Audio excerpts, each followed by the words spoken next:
Welcome to the Wrestling Replay. It's Kato. I'm here with the AEW Replay of the Week, alright? Now, before we go ahead and get started into that, I want to remind everyone right now that if you go to our Instagram page, at the Wrestling Replay, we have a contest going on until Saturday. So you have about 4 more days to enter this contest. It costs you nothing. It's free to enter, alright? All you have to do is go over to the Instagram page. It's at the Wrestling Replay, and all the directions right there is what you need to do to enter for a chance to win up to $50 worth of any wrestling merchandise you want. Any that you can find on the internet, we'll pay it. We'll send it out to you guys, and there's a chance for you to win an additional $50. But you have to go ahead and make sure you check out the Replay Instagram page. All right. Let's go ahead and jump right into AEW Dynamite. We had a 6-man tag match to open up the show. We had the Dark Order teaming up with Hangman Page. Hangman Page has been someone that they have had their eye on for the past week or so, and they really want him to be part of that Dark Order. And Hangman Page is actually the type of person they would look for. He's in a funk right now. It seems like he's lonely, has no friends, and that's the type of person they choose to prey on, okay? So it's actually John Silver and Alex Reynolds teaming up with Hangman Page to go against Private Party and Matt Hardy. Now, first and foremost, Private Party. I feel like every time I watch their match, they're doing something that I have never seen before, or at least never seen from them for sure, right? They had some spots in this match, and I was like, whoa, like, what made them think of that? I've never seen that.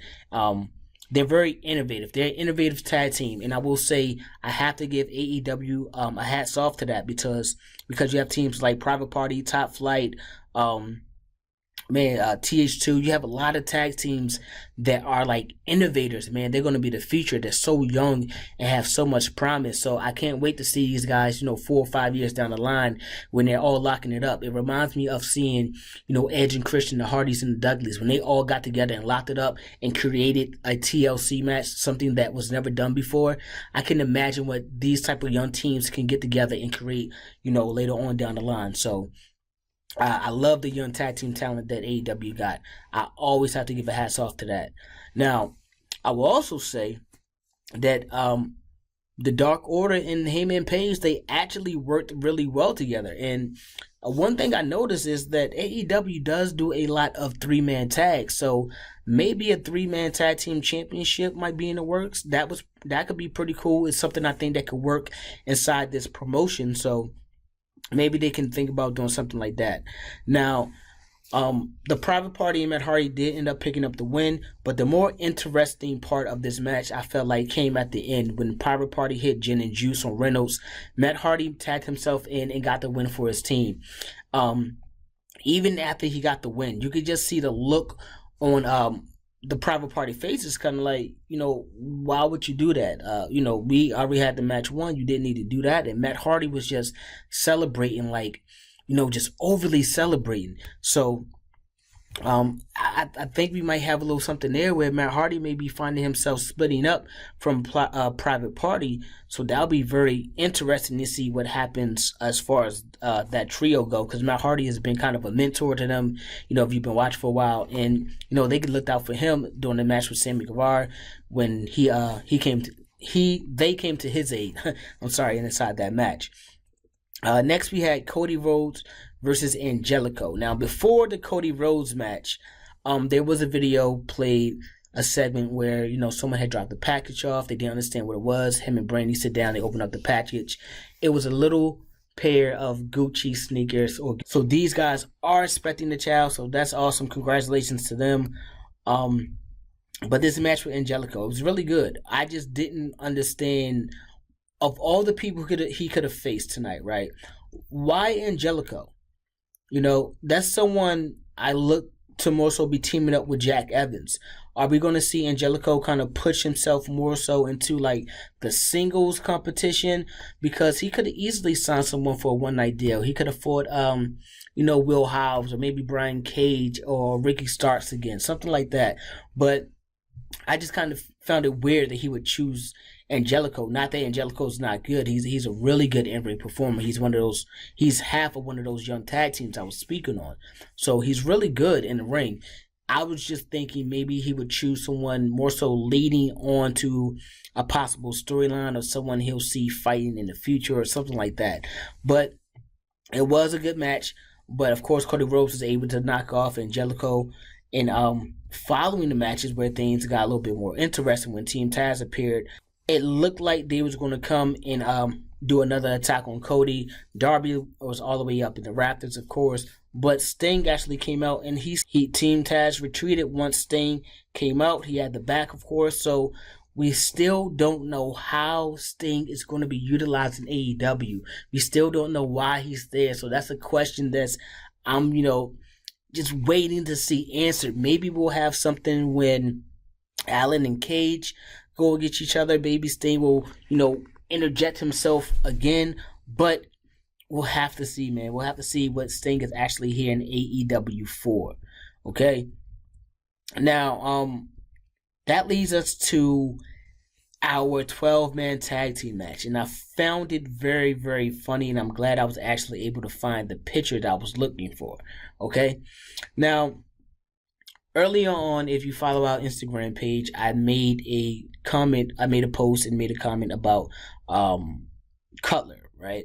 I made a comment about Brandon Cutler, who was pretty much poking fun, I guess, or kind of mocking JR about his comments of how he doesn't like certain spots that happen in wrestling in his current age, okay?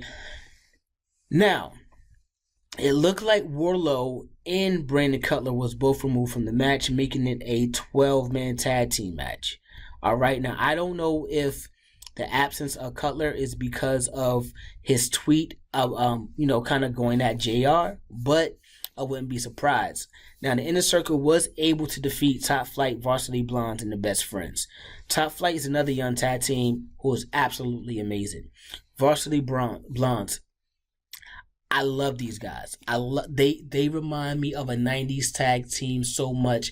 I would love to see these guys in FTR really get it on. I feel like they remind me of that 90s tag team where the 90s tag team wrestling started to take a turn to more, high flying type. So they remind me of that type of tag team from the 90s, like the Rockers. That's what they kind of remind me of, a tag team like that. I really like these guys. I like their look together. I think they have it all. I think they just need a little bit more time together to actually really put it all together and gel to the point that these two know each other like the back of their hands. But I think it's going to come together very, very well. And I also think they'll be really good singles competitors as well once if they decide to go that route in their career. Now, this match itself, I felt like it was a little too much going on. Maybe the 12 men on each side, it was just a lot going on, And by that, I mean, you never really had the chance to actually live with what just happened. You know what I mean? Like, by the time one spot happened and you start to take it in, it was already moving on to something else. And if you're not paying attention, you kind of miss it. So the action was definitely good. It was consistent. It was just so many moving parts and people to watch that, you kind of get lost inside of the match. But nonetheless, it was really good. But nonetheless, it was a decent match. I don't mind it. It's not like my forte. Maybe some people love that type of style match, but maybe it just wasn't for me. It was a lot of stuff going on. I like the fact that after the match, Top Flight pretty much started attacking Chris Jericho. They pretty much showed they still had a lot of fight left and actually challenged Jericho and MJF next week to a tag team match, if they was man enough to accept that. Now, when we also talk about the Inner Circle, MJF, he got an award from, I believe, the New York Times. I have to go back and make sure it was actually them, but I believe it was the New York Times for that segment that him and Jericho did over the steak dinner, you remember, before the match that actually led to MJF being put into the Inner Circle. So, during this segment, MJF kind of seemed to pretty much just take all the praise and all the glory for himself, and Jericho kind of interjected a few times saying, I thought of that segment, or I was in it too. And MJF kind of yeah, and then kind of downplayed it. That is very telling because this is the first time I've ever seen Jericho look at MJF as if, he sees him for the snake that he really is. This is the first time I ever got to see Jericho really look at him like that. And you see Ortiz on the side kind of like, okay, now you finally notice what we've been saying to you for so long. So keep an eye out for that. Keep an eye out for Jericho and MJF, what happens inside the inner circle, if there's some new inner turmoil going to happen, because these two do have a tag team match next week. So we're going to see how that rolls into the next episode of AEW Dynamite. Now, the next match was between the Acclaimed Matt Caster and Anthony Bowens, who I actually like. They're actually really good. They're really, really good. I love I love their intro. Matt Caster comes out rapping. Bowen kind of just say something totally off the wall at the end. It's perfect. It's like dry comedy, and I find it hilarious to me. But these two took on SCU tonight, a veteran tag team. And they was able to actually pick up the victory over the tag team. Now, this is a huge victory because you have a young tag team against guys who's been around for, I believe, 20 years each, man. And they're kind of like those gatekeepers right now on AEW, especially in the tag team division. If you want to get to that next level in the tag team division, you have to be a team like SCU. So with them knocking off Daniels and Kazarian tonight, it kind of put them, right in line. Even though they already was ranked number 5, this have to jump them to at least 1 or number 2 in my book. Granted, I know they didn't beat those other teams, but beating a team like SCU, it kind of does that to your stock. It rises your stock in that manner.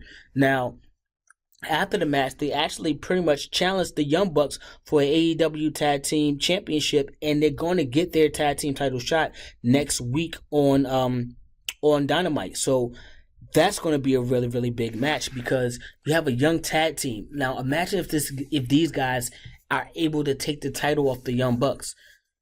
I'm pretty sure Matt is still banged up from that leg injury. I know he didn't heal, in a matter of weeks. So this is something we could really look forward to, because if these guys are able to capture the tag team titles, they may, be the tag team of AEW, one of the tag teams that's in the forefront, who hold that title for multiple times. I'm talking like 6, 7, 8 times not in a row, but 6, 7, or 8 times. So that can be huge for their careers going forward. Now, in our next match, we actually rolled into some women's tag team wrestling, all right? We had the NWA's Women's World Champion Serena and Biswole versus the AEW Tag Team Cup winners, Ivelisse and Diamante. Now, Ivelisse and Diamante, they are, to me, the best women's tag team in AEW right now. This is one of the parts that I like about the Impact and AEW partnership. Because if we look at Impact right now, what do they have going on? They have a women's tag team tournament going on. Now, I don't just mean any old thrown together tournament. They have some quality tag teams, quality female wrestlers inside this tournament.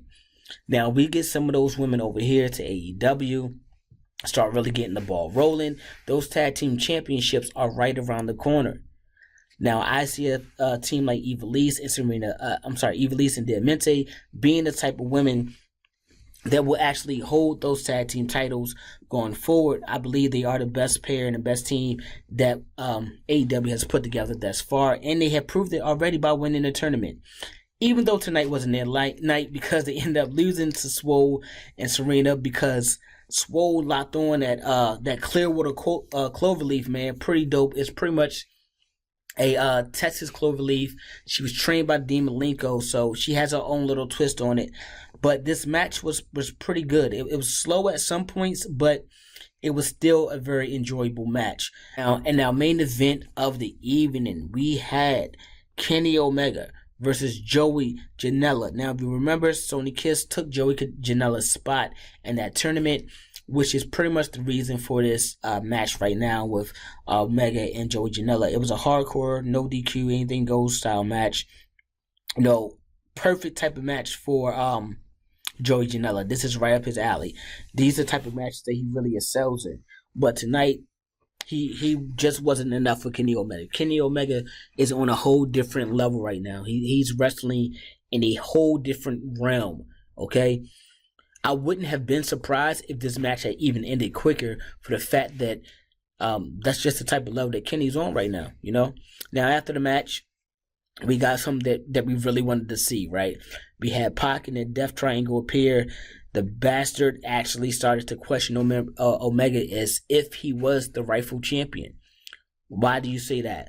Because if you remember, Rey Fenix never lost in that tournament. He never lost. He beat Penta, but he was convinced by Kingston to let Penta go and fight Kenny Omega. And of course, Pentagon Jr. lost to Kenny Omega.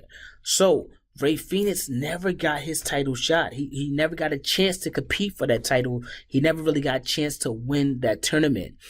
And Pac revealed that Tony Khan, per Tony Khan, that Omega will defend his title against Fenix on December the 30th. So that is going to be a huge match with huge implications because we already know what type of competitors Rey Fenix and Kenny Omega is, right? This match is probably going to be in contention for match of the year. I'm going to go ahead and call it. I'm going to say it right now. We've seen the type of matches that Pentagon and Rey Fenix had together, right? We know what the sweeper Kenny Omega is all about. If you've been following Kenny Omega, you know that's the Kenny Omega we've been waiting for. You know it. Now you put him in there with somebody like Rey Fenix. Rey Fenix is no fear. It's not just a saying. He has no fear. Any spot can possibly happen. His in-ring ability is amazing. Kenny Omega in-ring ability, amazing. You're going to put these two guys together. This is the type of match that we have wanted to see for a while. You know, this is the type of world title match I have wanted to see for a while. A champion like Kenny Omega, a contender like Rey Fenix, two guys that are actually amazing with their in-ring ability, amazing movesets. Toughness is on 10. You know what I'm saying? This is the type of match I wanted to see because these are the matches that should have title implications, you know? You've seen it with Cody and Darby Allin. When that TNT title was on the line, not only was it a really, really good match, but it made the match that much better when Darby Allin actually won because it was like, okay, this match is over the top. The only thing that could add a little bit of icing to this cake is if a title was on the line. And I feel like this is the same type of match. The only thing that can add a little bit more icing to this cake is if there's a title on the line. Because that means we're going to see Rey Fenix go all out. We're going to see Kenny Omega go all out. And it makes sense for them to fight that way for the fact that a title is on the line. When you're just watching two guys, you're just fighting, and I guess it's for pride, and they're kicking out each other finishers. It takes some oomph from the match. It takes some oomph from a finishing move, you know? Now, when there's a title on the line, I feel like that's when I want my wrestler to dig a little deeper. That's when I want to see people kick out of a finisher. That's when I want to see people not tap out, but pass out. That's the time. So I can just imagine what Rey Fenix and Kenny Omega are going to do on the 30th, man. I can't wait for that. I hope they make that show like a pay-per-view, kind of like they did the Winners Coming. More title matches on that card. So that's what I'm hoping for. Maybe we get to find out what Sting is actually going to do because, you know, it's the episode before the new year. So maybe he'll give his plans of what he wants in 2021. Now, that was your AEW Dynamite Replay of the Week. Let me know. There's only one match I want to know about. Let me know about Kenny Omega and Rey Fenix. What do you guys think about Kenny Omega and Rey Fenix on the 30th? I don't see the sweeper losing. Not yet. Not quite yet. But I think it's going to be a hell of a match. That's my take on it. All right. Also, I got another good question for you guys. Who do you think is the best young tag team right now in AEW? There's a lot of tag teams. You got the Acclaimed. You got TH2. You got Top Flight. You have Private Party. Who do you guys think is the top young tag team right now in AEW? Let me know, man. Drop it in the comments. Hit me in the DMs. You know I read and I answer back the DMs. I actually got some interesting convos going right now, so we'll probably talk about that in the Let's Talk About It segment later on this week. All right. But that's all I got for you guys on AEW Dynamite. Look like we're going to be getting out of here, wrapping it up. So if you haven't already, please hit that like button. Make sure you subscribe to the channel. Make sure you turn your notifications so you know every time we drop a video. And if you haven't already, go to the Instagram page and make sure you enter that contest for that merch. Go and get that merch. Speaking of a contest and giveaways, every month, once we reach 100 subscribers, we will be giving away a monthly giveaway here from our YouTube channel. To enter, all you have to do is like or comment on a video, and that's how you will enter. So, signing out. Peace.